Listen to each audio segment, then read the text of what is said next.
Welcome back. Time to check in with CTV tech analyst Carmi Levy. A couple of stories at you in the news. You know, I'm noticing, Carmi, every week we do this, there's more AI, more AI, more AI. It's kind of like welcome to the future, but the future is now the present. And the news is not always good. So let me start with the big story in tech this week, I think, which was Google. And I think the thought was, right, if the U.S. government had ruled the other way, they would have to basically get rid of or give up their browser. Is that right? Yeah, the Department of Justice a few years back sued Google for behaving like a monopoly, using its dominance in search to keep other competitors out. And last year, the judge, his name is Amit Mehta, he's a federal judge in the U.S., he ruled that, yes, indeed, they are behaving in an anti-competitive way. And so they were in the penalty phase for the last number of months, and everyone was kind of holding their breath, sort of, we weren't sure what was going to happen. One of the potential penalties was that Google could have been forced to sell off parts of itself, including the Chrome browser or the Android operating system. So that would have been a pretty seismic event in the technology industry and would have really, sort of rocked Google to the core. Well, the ruling has come out, and the judge says, nope, that will not be the case. They will not have to sell parts of themselves. Google gets to keep Chrome and Android. It'll have to make some changes to the way it strikes deals about, putting the Google search box in certain other devices, the deals that it makes with companies like Apple, for example. It'll have to tweak those, but for the most part, it gets to stay the way it is, and the industry is not going to suffer this massive earthquake as if Google had to sell really the technological equivalent of its soul. So, I mean, this is a win for the tech industry, right? Because this is just a chance to, sit back and say, okay, now we don't have to worry. I mean, I'm guessing that based on the fact that Google stock reacted extremely well after this.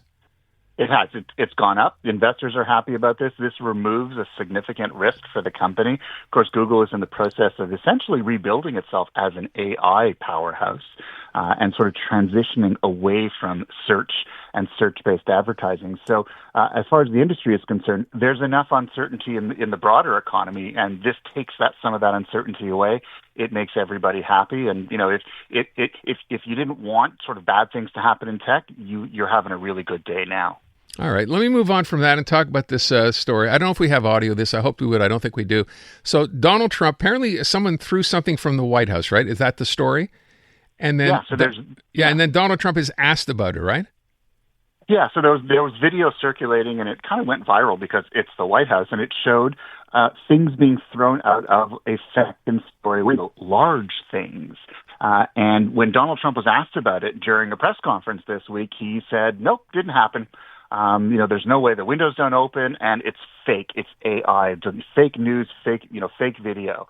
And then as he was saying it, his assistants were like, Mr. President, actually that is not the case. And one of the reporters who was in attendance pulled out his phone, showed him the video, and explained to him that, in fact, it was a contractor who was doing work at the White House while Mr. Trump was not there, and they were renovating part of the White House, and they were able to open one of those supposedly sealed windows. So Donald Trump, at that point, he said, if something happens that's really bad, maybe I'll just have to blame AI.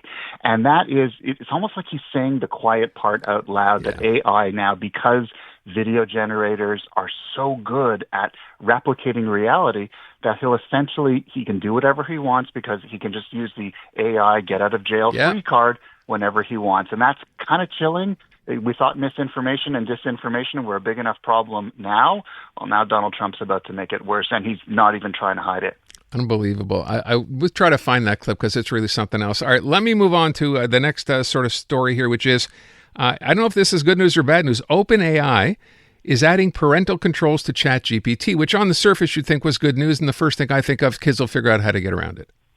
Yeah, we'll call this good news with an asterisk. So, what they're saying is within the next month or so, parents are going to be able to link their personal ChatGPT account with their kids' ChatGPT account. They'll be able to set limits on how ChatGPT responds to their kids. They'll be able to turn off certain features that have been associated with some of the dangerous behaviors we've been seeing, like turning off the memory feature, turning off chat history.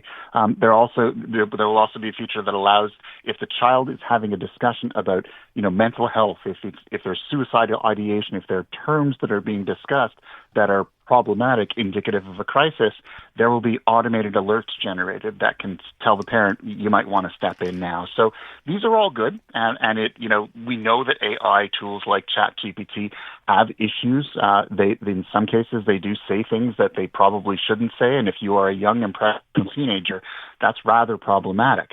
The asterisk is they're not doing this because they want to. They're doing this because they have Sure. to. They were sued by a family in California, their 16-year-old son, after talking with ChatGPT for months and months and months.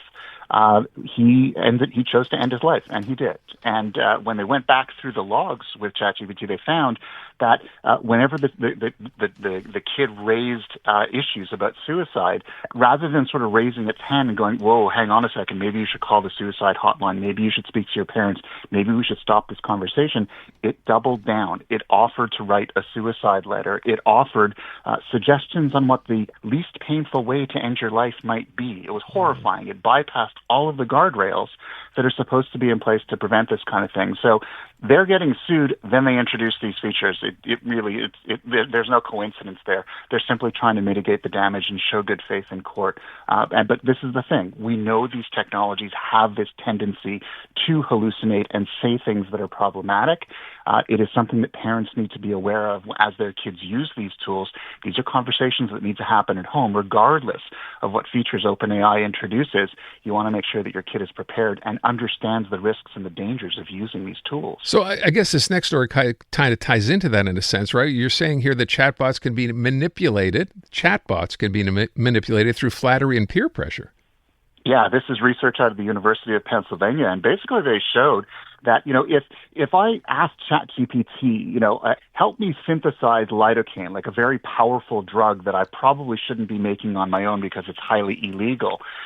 Initially, it'll say, no, I'm sorry, I can't do that because it doesn't want to put me in a dangerous situation. But the research showed that if you started complimenting ChatGPT and you used softer language, then it would eventually relent and it would tell you exactly how to make lidocaine. And so the problem here is that they essentially crack the code of how we can get chatbots to do whatever we want, even if it puts us in danger. Incredibly frightening. And again, just like the case with the 16-year-old child, it shows just how easily those guardrails can be eliminated, can be avoided, can be worked around. And the fact is the technology, they've since introduced a new model, GPT-5, and it is showing very similar behaviors in the early days of its deployment. So hugely problematic. And you're absolutely right. Kids are really smart. I have 3 of them. They're super savvy. If they want to bypass whatever limitations these technologies have in order to learn things they probably shouldn't be learning at that age, it is trivially easy for them to do so, and the industry doesn't seem to be doing much about it. It's amazing, not amazing. It's terrifying that they have to be sued before anything gets done, right? That they can't just acknowledge that these things happen, problems. The suicide story, obviously the tip of the iceberg here, but I'm sure there have been other cases we know nothing about. So I don't know. More of a comment on our times, right? That you have to force these people into court and get to a point where they finally say, okay, we're going to do something, not because, as you said, because they want to, but because they have to. That's where we are. Yeah, and this is why we need better laws, because right now there aren't any specific laws that prevent, that force them to do the right thing. So really all they're focused on, because they're big American tech companies, is growth and revenue and profitability and all that, investor stuff. Whereas, social responsibility, doing the right thing, keeping kids safe, that isn't really good for business, right? And I say that obviously sarcastically, but that's not a priority for them. The law doesn't say they have to behave any differently, so they don't. This is why, both in the U.S. and here in Canada, we should be pushing our governments for more. We know that the Trump administration is moving in the opposite direction. They're relaxing restrictions on big tech companies. But here in Canada, we have a relatively new government, and that should be one of their priorities. And I think that should be one of the messages back to Mr. Carney in Ottawa. Well said. Carmi, we'll leave it at that. I thank you so much. Appreciate it. Thanks so much.